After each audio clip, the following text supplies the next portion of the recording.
Hey Hooters, this is Spectacle Avian here, and I'm going to be doing a reaction to a video that everyone in the anti-feminist community has probably making a video, so... Would you date someone who's trans?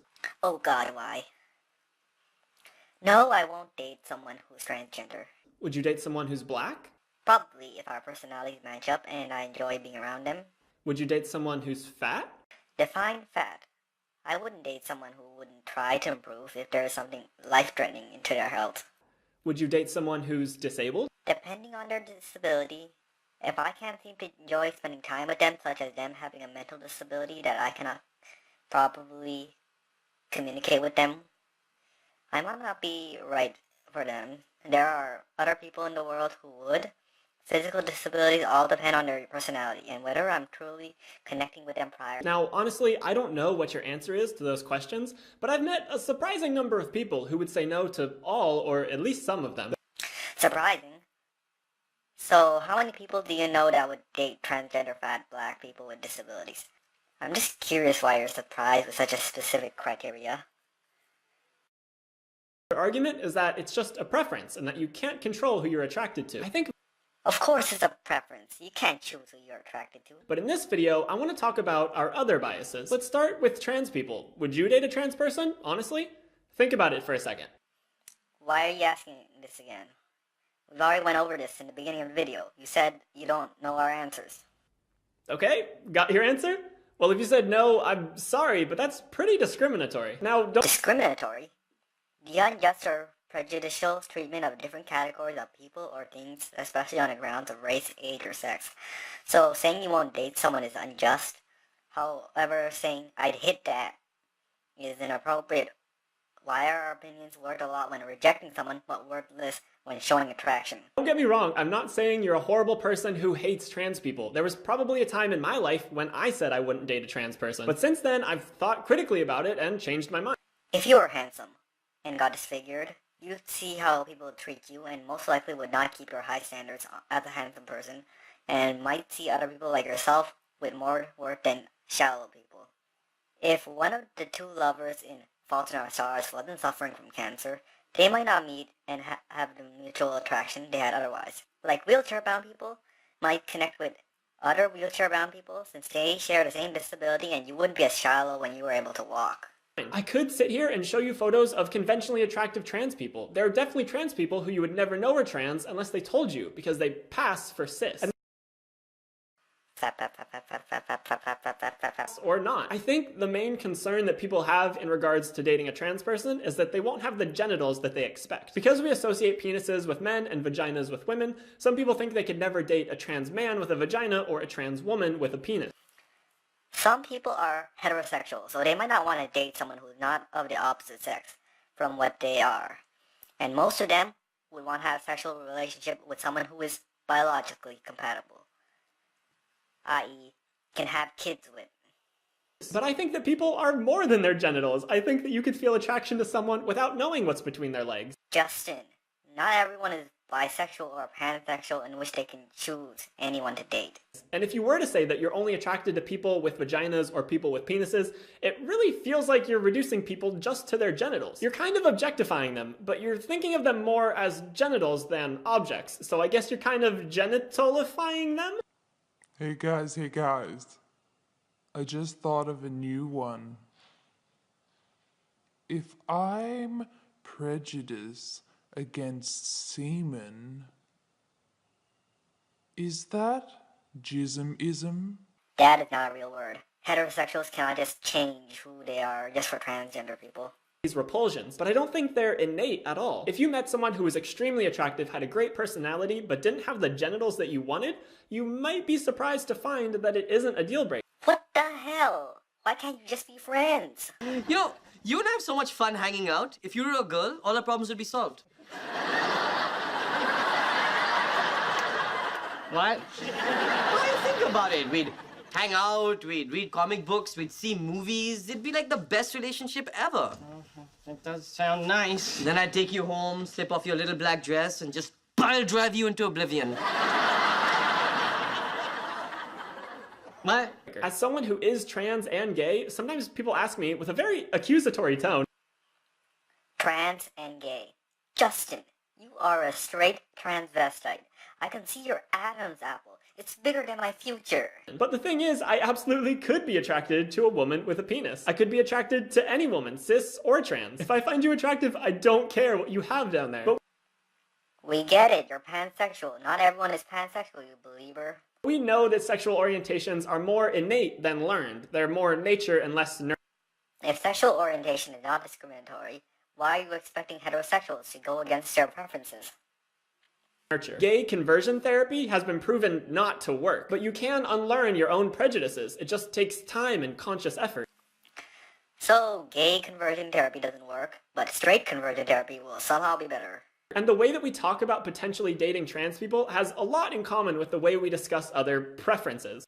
Fuck off with all the air quotes. It's just a preference. Period. Saying that you're not attracted to fat people isn't innate. It's informed by a society that tells you that being thin is ideal. Everything in the media you consume is bombarding you with messages that skinny is beautiful and fat is ugly. Skinny is healthy aside from anorexia, and fat means you are seen as lazy and potentially endangering your life if you continue your ways and not try to improve.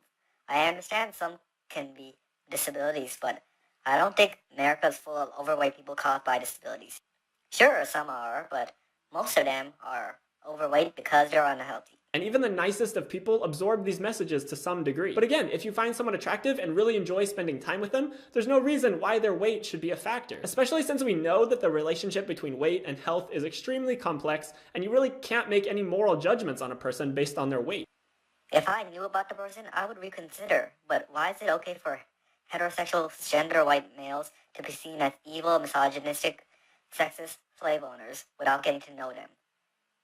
That's basically being racist and prejudicial towards them. And lastly, let's talk about disabled people. Disabilities come in a very wide range, from being deaf to being in a wheelchair to only having one arm, and I think it's pretty ridiculous to say that you couldn't be attracted to any person who has any of those disabilities. Disabilities can happen to anyone. Someone you're extremely attracted to today could become disabled tomorrow, and that shouldn't make your attraction to them disappear. The difference with that is I would have gotten to know that person before attempting to date them, and I wouldn't care as much for the disability if it was someone I knew. Though if it does, it might not be because of them, but rather because you have some preconceived ideas about disabled people that are just inaccurate and harmful. If it were a person I didn't know, I would need to build a bond with them to see if we were compatible. But most of the time, I wouldn't date someone who couldn't do the activities I enjoy to do with a partner. Unsurprisingly, this is another case of the media telling you that a certain group isn't attractive. Disabled people are rarely romantic leads. Their stories in movies and TV shows are often tragic, but that doesn't reflect the reality that disabled people can be happy and have dating lives and be attractive. Now, if you're not Unattractiveness has nothing to do with it. If some bombshell beauty was deaf, I might be attracted to her, but my attraction is just physical, and I wouldn't be able to connect with her in a way that can be beneficial for both of us. If I love taking hikes with my significant other, a wheelchair-bound girl, no matter how attractive, wouldn't be able to fit my lifestyle, and they would be better off with a person who can enjoy each other's company without making one's life miserable because they must cut off a loved activity. Now, if you're not attracted to someone, you're not attracted to them. I'm not going to tell you that you have to be attracted to this fat person or that trans person or that disabled person. Bruh. Justin, did you realize what you said in your own video? Well, if you said no, I'm sorry, but that's pretty discriminatory. But the more you work at unlearning your own prejudices, the more you'll be able to see people from these groups as people rather than tired stereotypes. Unlearning our own biases doesn't happen overnight, and I don't have a step-by-step instruction guide for you. Unlearning is not a thing. I'm pretty sure people see them as people. It's just that they might not be attracted. And you just said we aren't forced to be dating people we aren't attracted to. But I think if you can accept that these prejudices exist in all of us, even you can identify them when they come up and work to change how you think about them. It will most likely be a long, slow process, but I think it's worth it. Because these dating preferences Fucking air quotes.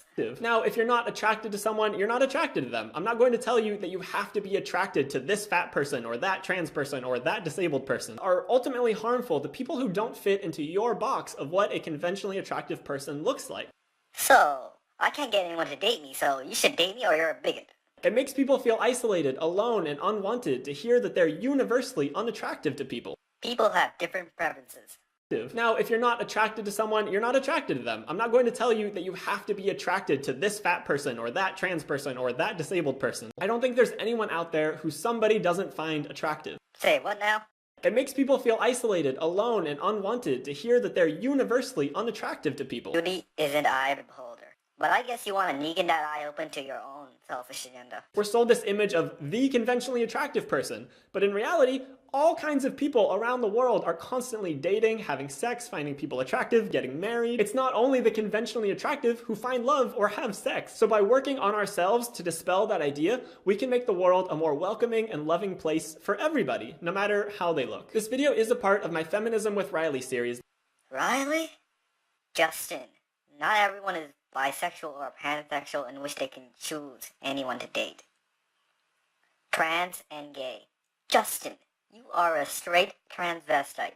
I can see your Adam's apple. It's bigger than my future. Bruh. Justin, did you realize what you said in your own video? Maternal figure of the celestial being in the sky. That I'm doing in collaboration with Everyday Feminism, a website dedicated to helping you stand up to and break down everyday oppression. Everyday oppression. Bitch, you know what difference is between Western women and SpongeBob?